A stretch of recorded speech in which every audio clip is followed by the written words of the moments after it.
Jenazah anak Gubernur Jawa Barat Ridwan Kamil Emeril Khan Mumtaz atau Eril telah ditemukan. Jenazah Eril ditemukan setelah polisi melakukan berbagai upaya pencarian. Seperti kita ketahui, Eril hilang usai berenang di Sungai Are, Bern di Swiss, tepatnya pada hari Kamis 26 Mei 2022 pukul 11 waktu setempat. Pencarian Eril kemudian dilakukan polisi maritim dan pemadam kebakaran. Pencarian dilakukan dengan wilayah hingga 17 km area Sungai Are mulai dari jembatan Tiveanu hingga pintu air Wohlense. Proses pencarian dilakukan dengan jalan kaki menyusuri pinggiran Sungai Are. Selain itu, pencarian juga dilakukan dengan menggunakan perahu menyusuri aliran Sungai Are. Tim SAR juga sempat mengerahkan tim penyelam di titik-titik yang diduga tempat Eril tenggelam. Selain itu, proses pencarian Eril juga dilakukan oleh anjing pelacak. Drone juga dikerahkan untuk mencari Eril, meski penggunaan drone sempat terhenti karena hujan. Ridwan Kamil kemudian menyatakan Eril sudah wafat karena tenggelam. Ridwan Kamil dan keluarga kemudian menggelar sholat goib di tepi Sungai Are sebelum pulang ke Indonesia. Meski Ridwan Kamil pulang, pencarian terhadap jenazah Eril terus dilakukan. Pencarian masih dilakukan dengan metode jalan kaki, perahu dan juga drone. Jenazah Eril kemudian ditemukan setelah 2 pekan proses pencarian. Jenazah Eril ditemukan di Bendungan Engi HLD pada hari Rabu 8 Juni 2022 sesaat sebelum pukul 6.50. Polisi wilayah Bern melaporkan bahwa seorang pria tak bernyawa tergeletak di air di Bendungan Engi HLD di Bern. Polisi melakukan pemeriksaan forensik terhadap jasad yang ditemukan. Hasilnya dipastikan itu adalah jasad Eril yang hilang sejak Kamis 26 Mei 2022.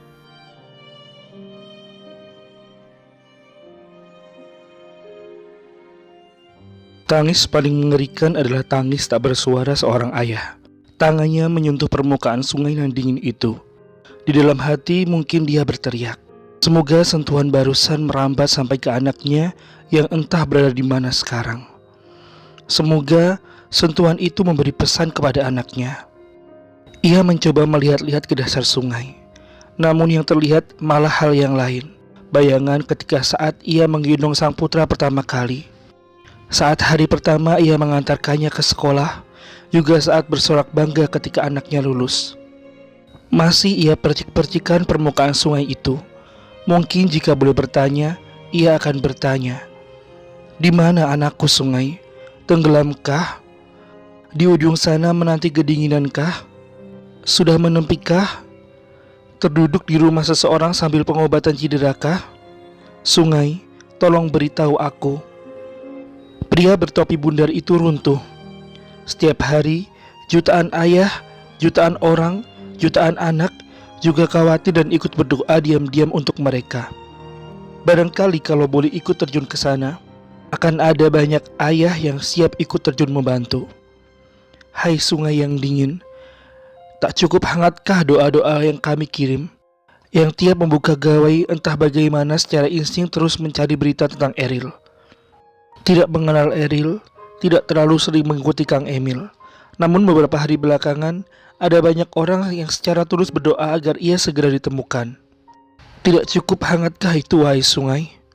Sungai, jika tangis diam-diam seorang ayah adalah tangis paling menakutkan, maka cukupkah tangis dan doa kami supaya kau menghangat dan mereda? Tolong beritahu ia di mana anaknya. Eril, gimana Ril? Udah dapat rencana kampus tujuan? Sekedar tanya, kenapa senang di air Ril? Apakah akan lanjut ke teknik perairan, perkapalan atau semacamnya? Yah, apapun itu Eril, kamu adalah orang yang hebat. Aku gak kenal siapa kamu Eril. Tapi semoga kamu ditemukan dengan selamat ya Eril. Tapi kalau kemungkinan terburuk, kamu sudah meninggal. Ingat Eril, hidup kamu beruntung. Kamu menjadi anak dari Bapak Ridwan Kamil dan Ibu Cinta. Kamu beruntung Eril, sebab hidup kamu berkecukupan. Tak pernah kekurangan, tak pernah merasakan pusingnya mencari kerja. Fisik kamu lengkap, otak kamu cerdas. Dan dikala jika emang kamu sudah tidak ada, kamu pulang ke pangkuan Allah dengan husnul khotimah. Karena meninggal dengan cara tenggelam adalah termasuk husnul khotimah dan jaminannya surga. Sungguh indah kisahmu Eril. Sungguh definisi hidup bahagia di dunia dan di akhirat. Jikalaupun kamu sudah tiada, Eril, bahagialah, karena kepergianmu disaksikan seluruh dunia dan doa-doa membanjiri kepergianmu. Mungkin bagi masyarakat yang menyaksikan, mereka merasa kasihan sama kamu, Eril, karena kamu belum sempat melanjutkan cita-citamu. Tapi apalah gunanya cita-cita, Ril, jika ternyata Allah lebih sayang kamu dan surga menjadi jaminan kepergian kamu, karena kepergian kamu adalah termasuk husnul khotimah. Walau aku gak kenal siapa kamu, Eril, tapi kayaknya kamu orang baik. Kalau kamu gak baik, gak mungkin dong kamu pergi seindah ini. Pergi di sungai terindah di Swiss pada hari Kamis malam Jumat. Dan di Indonesia mungkin udah masuk hari Jumat ya kali itu. Dan tidak semua orang bisa meninggal pada hari Kamis malam Jumat. Atau yang katanya hari Jumat itu adalah hari di mana surga-surga dibuka. Semoga kamu husnul khotimah, karena kepergianmu di situ kamu memperjuangkan nafas kamu. Berikut kisah Eril yang dikemas Ridwan Kamil dalam sebuah postingannya. Sajak berjudul Kapan Kita Pulang. Kisah tentang Eril, anak lelaki kesayangan kami. Hakikatnya adalah cerita tentang kita semua. Hakikat bahwa semua dari kita pasti akan pulang. Dengan waktu, tempat, dan cara yang kita tidak akan pernah selalu tahu. Hidup di dunia ini sesungguhnya adalah tentang perjalanan, bukan tujuan. Dan seperti cerita setiap perjalanan, kisah selalu dimulai dari sebuah titik awal. Dan kisah akan selesai di sebuah titik akhir.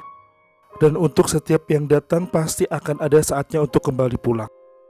Agar perjalanan selamat, maka petunjuk jalan dan bekalnya harus kita siapkan. Petunjuk jalan adalah keimanan. Bekal perjalanan adalah anfaumum linas, yaitu tas berisi pahala amal-amal kebaikan kita. Itulah hakikat cerita Ananda Eril.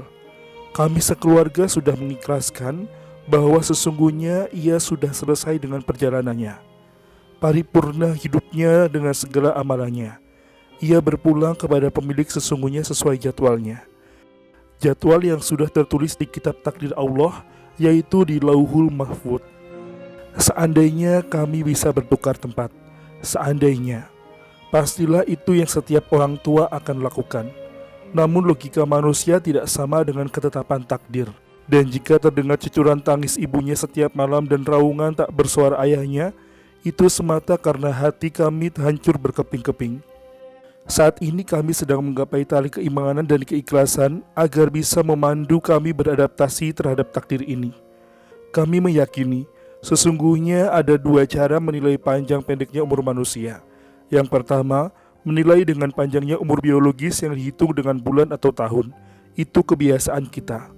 Namun ada cara kedua, yaitu menghitung berapa panjangnya, lamanya, dan besarnya amal kebaikannya saat ia hidup di dunia fana ini. Ananda Eril Khan Mumtaz. Mungkin umur biologisnya hanya 23 tahun. Namun dengan luasnya amal kebaikannya, insya Allah sungguh ia pergi dalam umur panjang. Ia lahir 25 Juni 1999 di New York dan berpulang di Bern 24 Mei 2022. Saat ia dalam misi berikhtiar mencari sekolah S2. Tidaklah penting kita lahir dan pulang di mana. Karena sesungguhnya semua tempat di dunia ini adalah bumi Allah Subhanahu wa Ta'ala. Eril, kamu pergi mencari ilmu dan pelajaran, malah akhirnya kamulah yang memberikan ilmu dan pelajaran kepada kami semua. Dear Eril, ayahmu ini baru tahu, bukan hanya ratusan atau ribuan, tapi jutaan yang mendoakan Muril. Dari anak-anak yatim di desa, tukang ojek dan beca di belokan jalan kota, sampai ulama-ulama di Palestina. Dari mereka yang dekat dengan hatimu sampai mereka yang sama sekali tidak mengenalmu. Mungkinkah ini karena kebaikanmu membelikan baju lebaran kepada anak-anak yatim itu? Atau karena kebaikanmu ngasih THR dari uangmu sendiri ke satpam-satpam itu, Ril? Mungkinkah ini pahala kesabaranmu saat tidak semua maumu kami berikan walau kami mampu, sehingga kamu harus bekerja sambil kuliah, Ril? Mungkinkah ini balasan dari doa-doa malammu dan akhlak muliamu yang selalu menebar senyum penuh radiasi bahagia itu, Ril? Mungkinkah ini buah dari saat kamu hujan-hujan memimpin anak-anak muda membagikan sedekah kepada panti asuhan dan duafa-duafa itu, Ril? Mungkinkah ini berkah dari kebaikanmu selalu melindungi sesama manusia di sekelilingmu, Ril?